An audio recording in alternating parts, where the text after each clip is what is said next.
Hello friends, આશા છે કે જીઓગ્રાફીને નવી રીતના તૈયાર કરવાની આપને મજા આવતી હશે. તો ચલો આજના 3 સવાલો ફટાફટ જોઈ જાઓ.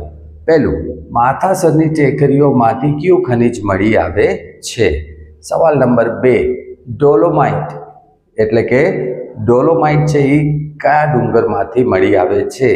અને સવાલ નંબર 3, ભીમ અને હિડિંબાની ચોરી કયા ડુંગર ઉપરથી મળી આવે છે? આવા જ સવાલો ગોતીને આપણને પૂછે છે. તૈયારી કરી રાખજો. તો ચલો જવાબ આપી દઈએ ફટાફટ. માથાસરની ટેકરીઓમાંથી અકીક મળી આવે છે. ખાસ યાદ રાખજો, વારંવાર પૂછાયેલો પ્રશ્ન છે અકીક. અકીક એટલે લીલા કલરનો પથ્થર હોય છે.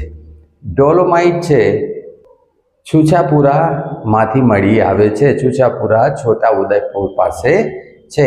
અને ત્રીજું, ભીમ અને હિડિંબાની ચોરી, લગ્નની ચોરી એ કડિયા ડુંગર ઉપર આવેલી છે. તો આવા જ સરસ મજાના સવાલો માટે ફોલો કરી લ્યો, સબસ્ક્રાઈબ કરી લ્યો. Thank you.